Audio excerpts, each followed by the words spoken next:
Well, good morning, Meadowbrook Church. How are we doing this morning? It's good to see you. It's good to be with you. Special welcome to those of you who are joining us online. We're so glad that you're with us this morning. So this is a picture of Roy, Roger, and Ryan Cedar, their family.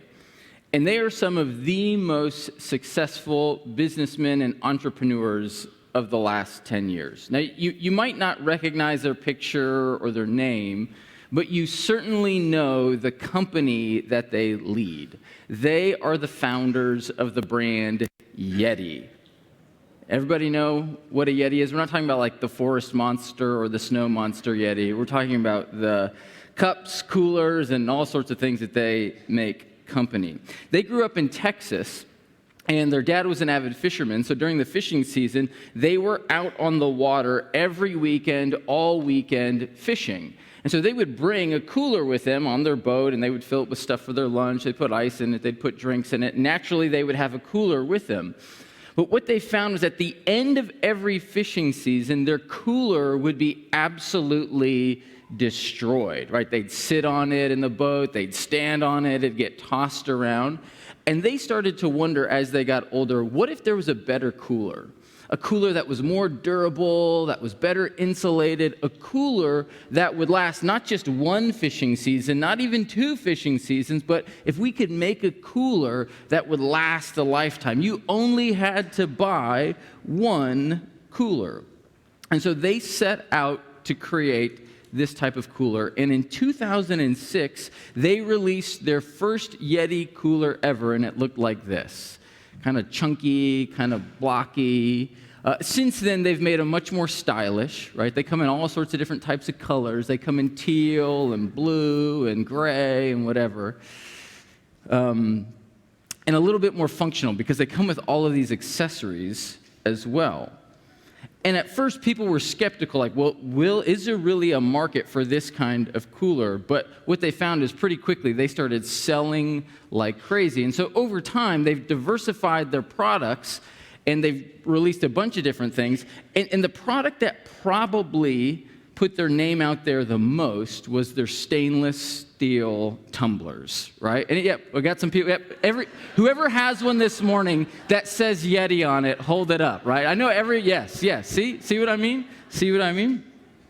Now, the thing about Yeti, though, all the products that they make, is Yeti products aren't cheap, right? They're very expensive. Their coolers can range anywhere from $200 to $1,500, depending on the size. Just this week, for Memorial Day, they released a new product. It's a drink bucket. And the drink bucket holds like 6 drinks. You know, it's like if you have a little bucket you take to the pool with ice in it. $150 for a drink bucket. They put out an accessory with that drink bucket, which was an ice scoop. The ice scoop costs $50. I'm not paying $50 for an ice scoop. I will scoop ice with my hands and put it in somebody else's drink, not even my own, before I pay $50 for an ice scoop, right? But the thing about Yeti is that they did something different. They made a cooler that nobody else was making. They made these stainless steel tumblers that nobody else was making. But because of their price point, competitors realized, like, hey, we can make that same product and we can sell it much cheaper. And so over the course of the last few years, you've seen all of these other competitors, Arctic, Ozark Trail, Hydro Flask, right, release the same products, but they're cheaper and more affordable. And so what has happened is that there has now been market saturation of certain products, specifically stainless steel tumblers. This is how many stainless steel tumblers we have in our house, right? And there's probably more in cars and corners of the house. I just gathered the ones that were in the cupboard. It's just become this thing where they're everywhere. And so the point is this: Yeti did something different. There was a difference in what they were doing. And that difference led to influence, to the point where other people started to copy and mimic and reproduce what Yeti was doing. Their difference ultimately led to influence. And the question that we have to ask is that true of us?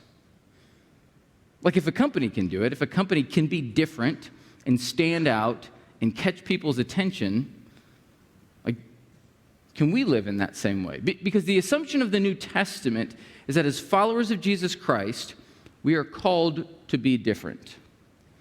We are called to be different, to be distinct, with the intention being that our difference will lead to influence. Now, if I'm honest, there was a season in my spiritual walk where I didn't want to be different.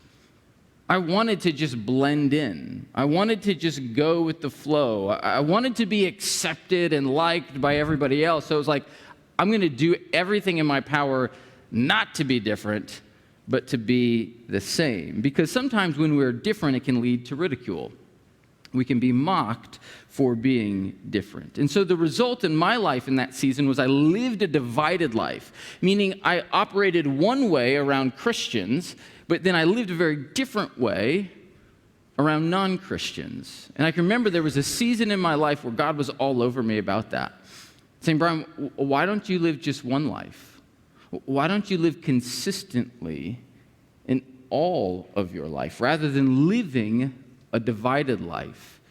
But it means at some point we might stand out for being different. Now we have to wrestle with what it means to be different, because again, we're not to live different just for the sake of being different and being apart from everybody, but we're called to live differently for the sake of influence. Our difference should lead to influence. And that's exactly what Paul is talking about when we cross into chapter 4 of 1 Thessalonians.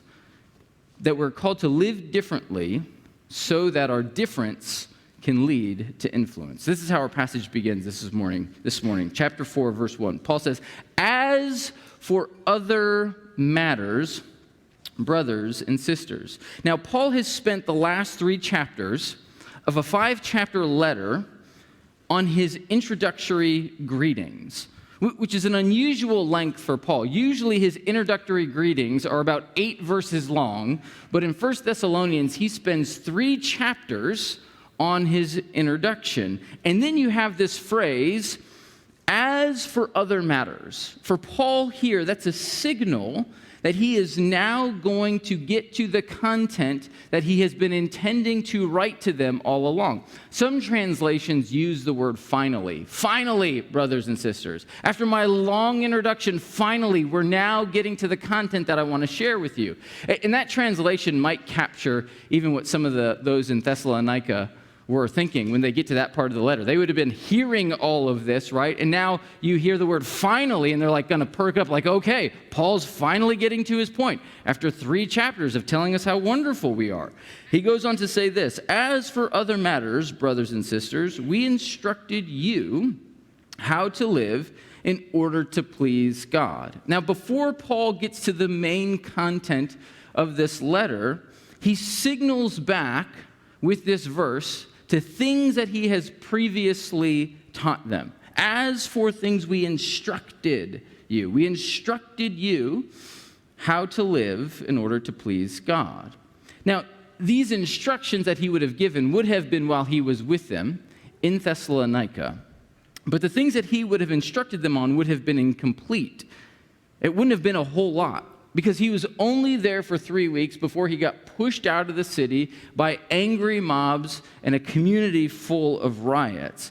And if you're with somebody for only 3 weeks' time, you can't teach them everything they need to know about following Jesus. Paul probably majored on the majors, and there's all these other things that he didn't teach them. Truth be told, in the last 2 chapters of this letter, he's also not going to get a full, complete teaching out on what it means to fully follow Jesus, but he's going to address the things that they need to know right then and there. But the good news for Paul about the things that he has already taught them is that they are doing it. They are doing the things that he has instructed them on. They are living the way he has guided them to live. This is what we said. We instructed you on how to live in order to please God, as, in fact, you are living. Like they're doing it. They're doing it. Paul was with them for 3 weeks. He taught them what was most important. He got forced out, and now he's hearing a report that they are living the way that he instructed them to live, which has to be wildly encouraging for Paul. Has to be wildly encouraging. I don't know if you've ever tried to teach anybody something, but you teach them, you instruct them, and then there comes that moment where you step away and you're like, are they going to get it? Are they going to do it? Like I can remember teaching all 3 of my girls how to ride a bike, right?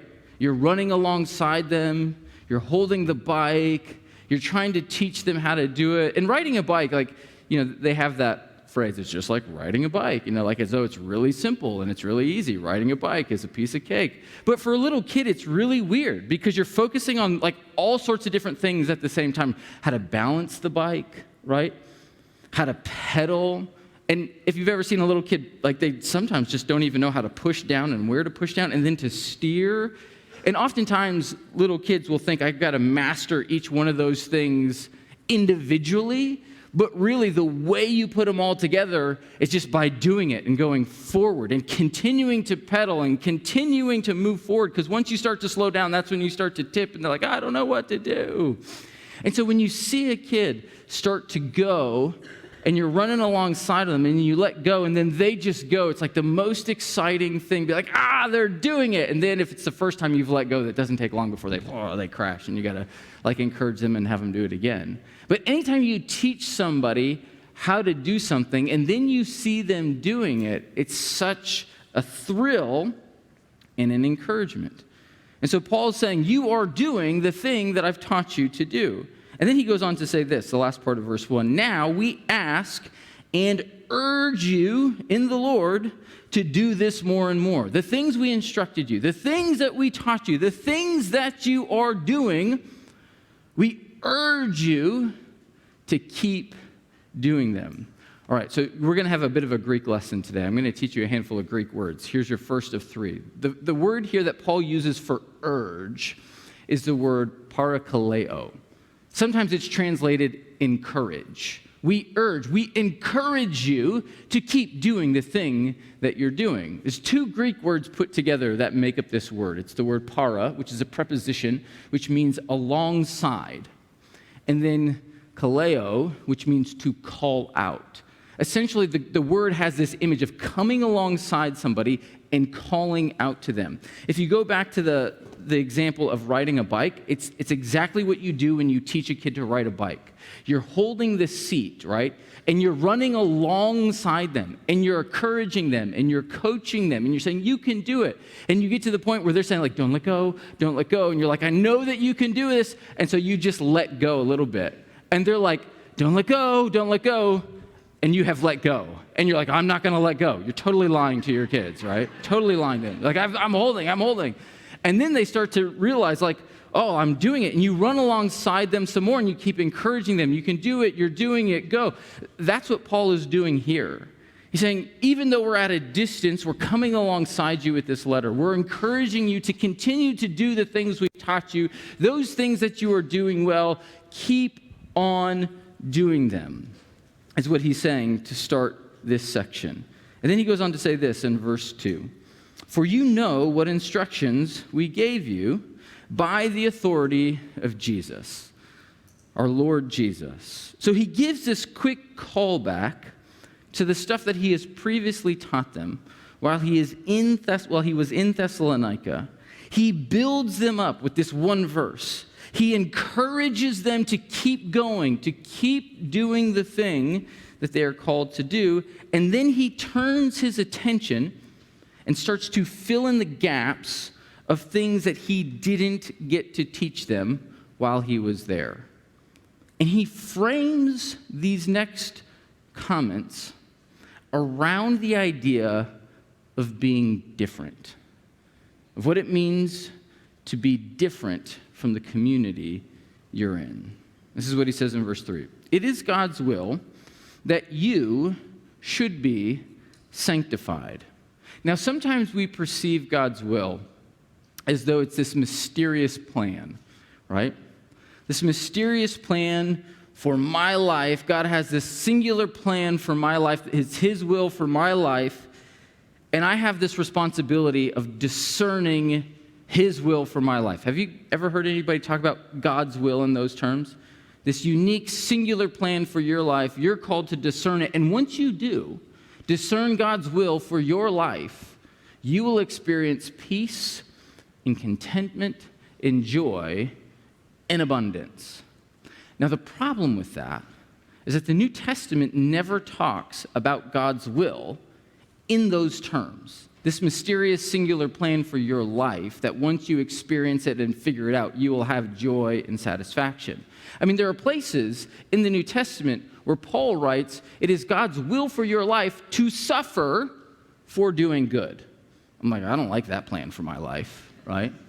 There are other places where God's will is talked about just in terms of sovereignty, that God is in control of all things. Somehow, in some mysterious way, he is orchestrating all things.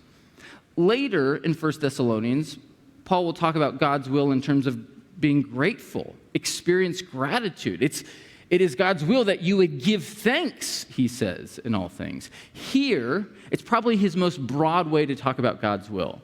God's will is that you would be sanctified. Now, the idea of sanctification is kind of a funny term, right? It's a word that we don't use in day-to-day language. You're not in a business meeting at work and somehow like, hey, we want to make sure our business plan for this next quarter is sanctified, right? Like, we don't use the term sanctification in everyday language. If you are using it, most likely you're using it in church circles, and you're using it to talk about spiritual growth, your own move towards maturity, which isn't necessarily wrong, but the term sanctification, here's your second Greek word for the day, is hagiosmos, which means the process of becoming holy. To be sanctified is simply the process of becoming holy. Now, usually when we think about something that's holy, like we think about something that's maybe serious, something that's somber, something that's religious and sacred. But all the term holy means is to be set apart. Holy just means that you're different. You're set apart and not like everybody else. So Paul here is saying God's will for your life is to simply be distinct from the world you're living in. God's will for your life is to be different. But then he goes on to specify that. He gives a little bit more definition to what that means in this moment to be different. Verse 3, it says, it is God's will that you should be sanctified, that you should avoid sexual immorality. Now, I've always found this verse to be really interesting and really peculiar because there's lots of different ways that you can be different from the world. When it comes to money, how you spend your money, how you think about money, you can be distinct and different from the world in that. When the world is like raging about something, right? We live in an age of outrage. Everybody's angry and upset and they lose their temper like that. A way to be distinct and different would be to be a person who has patience, who is actually slow to anger. You could also be different in terms of contentment. Like, I don't have to chase after all these things in the world. I don't have to go buy the $1,500 Yeti. I can buy the whatever cooler, and it's going to be okay. I don't have to spend the $50 on an ice scoop. It's going to be fine, right? We can practice contentment. That's another way to be distinct. So it always has interested me as to why Paul uses this descriptor here to say the way you're sanctified is to avoid sexual immorality. Now, I will say, it was about a week and a half ago. I lay out the preaching schedule as much as I can months in advance. And it wasn't until about 10 days ago I realized, we're hitting this passage on Memorial Day when we have canceled kids programming downstairs and we have all the kids in service. And Paul says, avoid sexual immorality. And so instead of drilling down deep on that with all the kids in here, I think we're going to talk about it at a high level. And we're going to talk about what it means to be different in a different way this morning. And for all you parents out there, you can have that conversation with your kids at home when you're ready. But the question is why? Like, why would Paul be naming this issue here, connecting it to sanctification, when sanctification really is just about becoming more and more like Christ? Well, some scholars say it's in response to something that Timothy probably would have brought to him after coming back from visiting the church in Thessalonica, right? Earlier in chapter 3, Paul says, hey, we were rushed out of there really quick. I was worried about you. I sent Timothy to come and check on you. Timothy has returned, and now Paul is writing this letter in response to the things that Timothy has brought to him. And it's probably that Timothy said, hey, there's at least one person, if not a small group of people, who are living according to the sexual ethic of their day, rather than living a life of faithfulness to their spouse in being distinct. Because Paul's whole point here is about being distinct and about being set apart. Because as we move through this next section, he will use the word holy, which means set apart, 2 more times in the next few verses. This is what he says in verse 4. Each of you should learn to control your own body in a way that is holy, a way that is set apart and honorable, not in passionate lust like the pagans who don't know God. And that in this matter, no one should wrong or take advantage of a brother or sister. The Lord will punish those who commit such sins, as we told you and warned you before. For God did not call us to be impure, but to live a holy, a distinct, a set-apart life. Therefore, anyone who rejects this instruction does not reject a human being, but God, the very God who gives us his Holy Spirit, his Spirit that makes us distinct and set apart. But the real issue here for Paul, again, isn't just the behavior. It's not as though he's saying, hey, just avoid doing this and everything will be fine. Do these things over here and your life will be great. It's not just about behavior, but it's about what drives our behavior. It's about the thing that drives the choices we make. What he's talking about here is our heart and the desires of our heart. And you see that when Paul is describing how you should live and be different in comparison to the world, he uses a particular word that shows it's not just about your behavior, it's about your heart. He says at the end of verse 4, going into verse 5, use your body in a way that is holy and honorable, not in passionate lust like the pagans.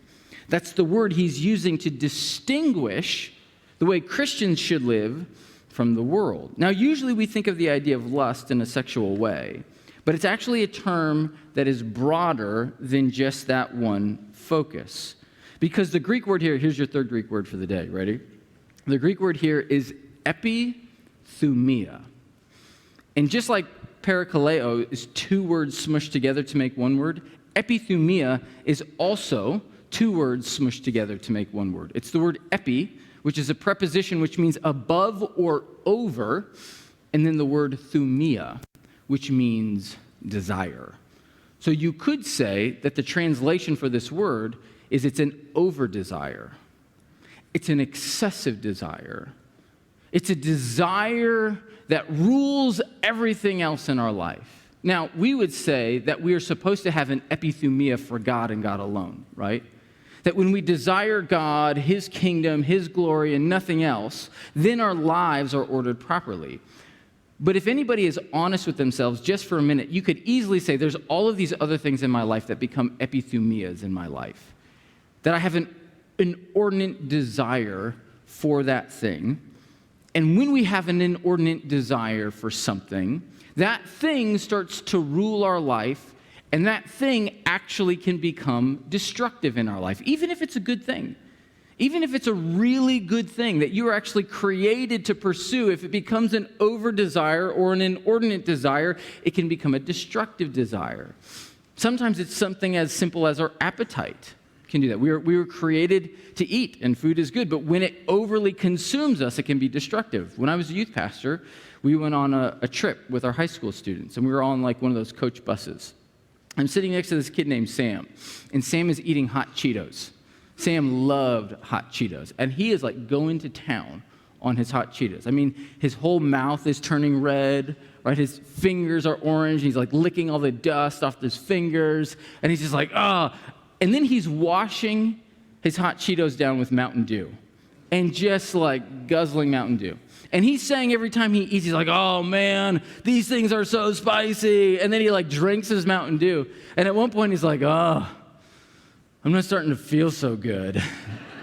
I'm like, Sam, slow down on the hot Cheetos. He's like, I can't. They're just so good. And he starts eating them some more. So he finishes his whole bag of hot Cheetos. He finishes his Mountain Dew. And he's like, I think I might throw up. And I was like, Sam, you are not throwing up on this coach bus. You're going to ruin the trip if you do. But a few more minutes, he's just like rolling around in his chair, and he burps, this loud burp. And it's like you can smell all the smells. He's like, I feel so much better, right? But when you have a desire for something and you can't stop it, you can't stop pursuing that thing, it could be that it's an epithumia, it's an over-desire in your life. So essentially what Paul is saying here is that we are called to be people who have different desires.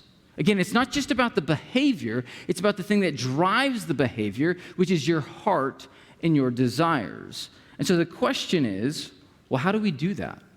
Have you ever thought about that? Like, how do I have different desires? Because usually we think desires are things that we can't control. I just see that thing and I want that thing, so I go after that thing. When in reality, Paul would say, no. You can be in a place where you actually have different desires.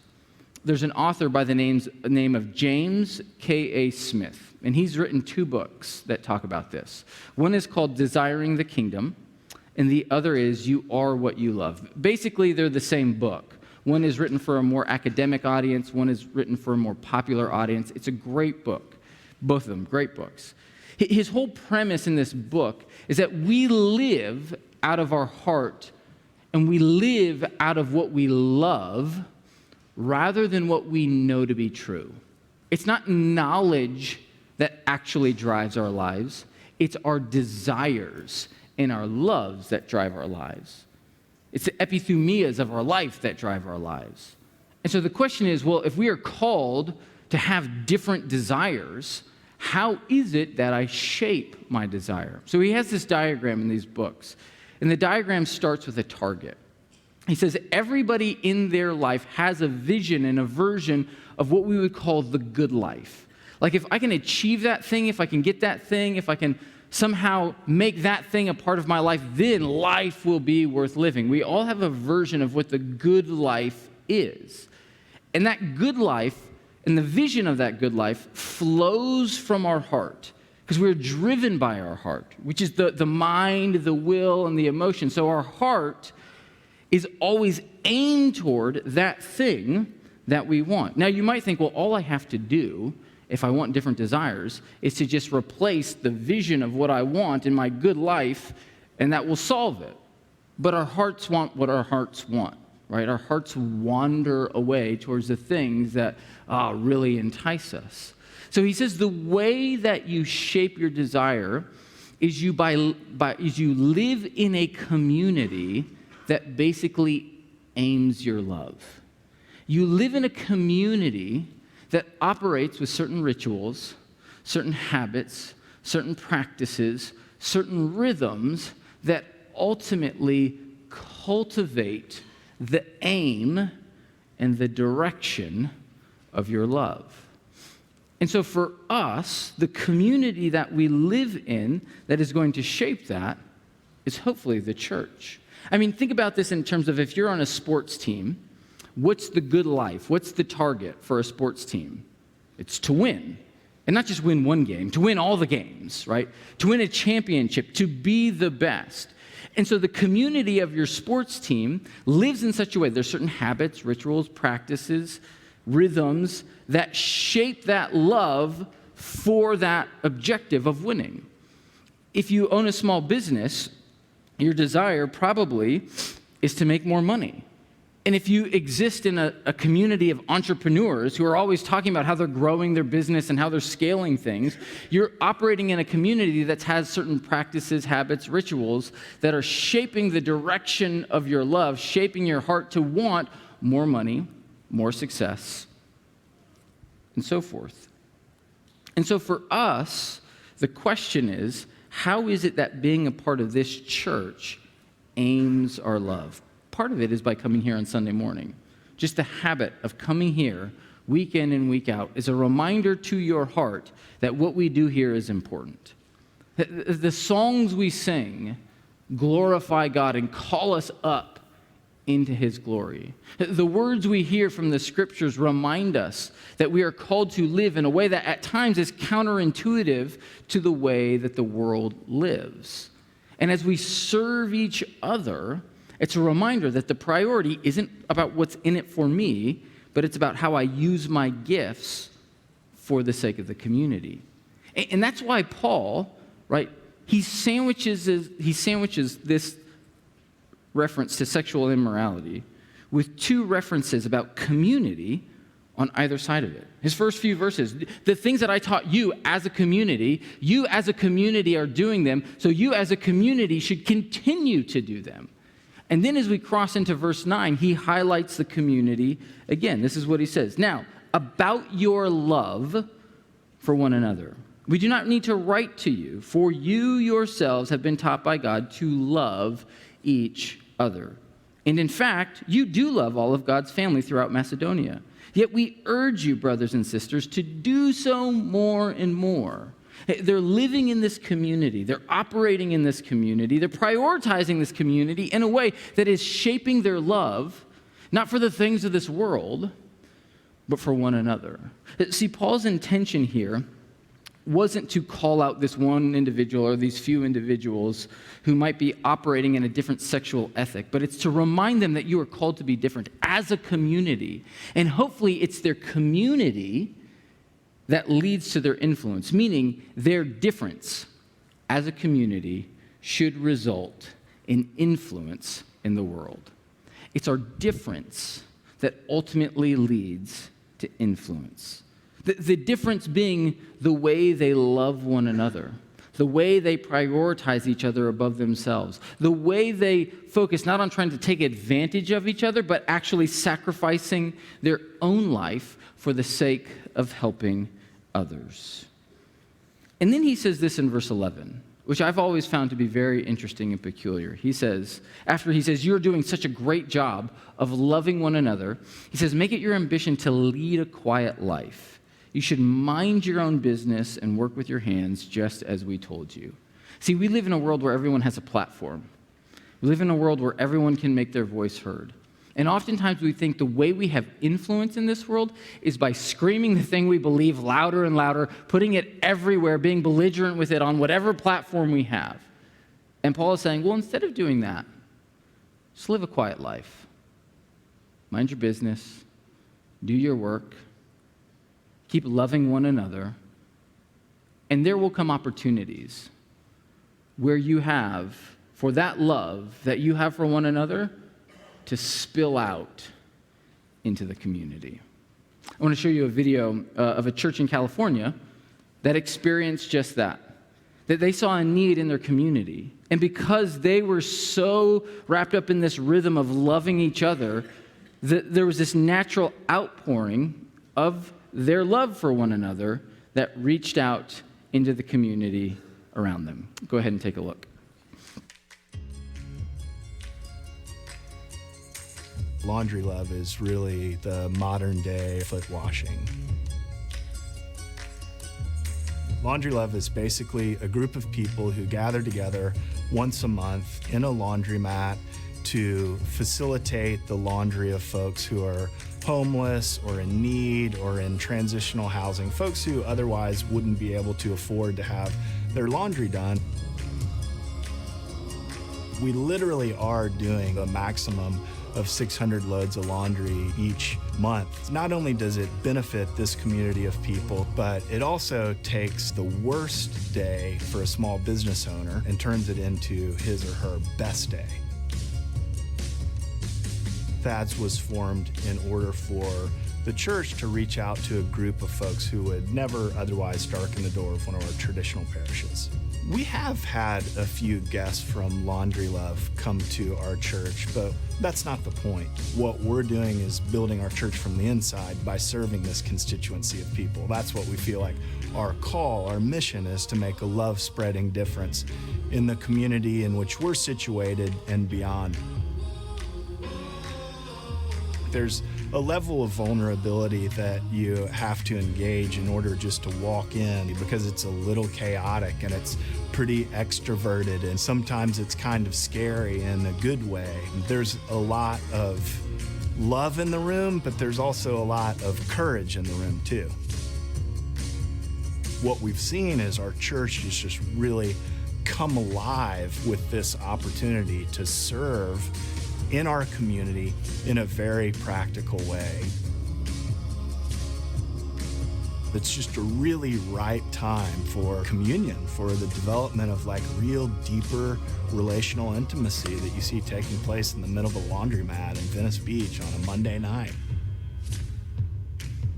One of the themes that we adopted early on at THADS is people are the new program. Any church of any size could pull off a Laundry Love. People have come to volunteer at Laundry Love, and then they've said like they've made relationships with people and have helped facilitate them finding housing. So the idea is that the program exists so that it would be an incubator for more personal, love-spreading, difference-making mission in our own individual lives. I feel very strongly that this is the modern-day foot washing. You know, this is where we have an opportunity to get down and engage people on a level where they need to be served. There's this real development of connection and relationship that goes back and forth. And for some reason, washing machines and dryers really bring people together. So when you have that mindset that the call is to be different, you can start to see your world in a way where it's like, yeah, like we can live out our difference here in this space and have influence in the community. The love that we have for one another can spill over into the community this way. Because here's how Paul ends this passage. This is his whole point. This is what he's driving at. It's not just being different for the sake of being different. He goes on to say in verse 12, so that your daily life may win the respect of outsiders, and so that you will not be dependent on anybody.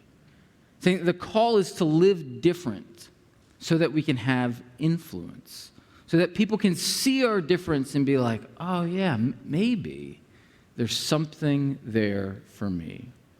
And so the question for us as we move into this week is, where would God lead you to be different? Where is God placing a clear opportunity in front of you to be different? Maybe it means you actually back away from a certain situation rather than rushing towards it like you normally would. Maybe instead of like trying to scream from the mountaintops what you believe about a certain issue and just kind of go on a rant about something, it's being quiet. And it's just doing your job, living your life, and focusing on loving people well.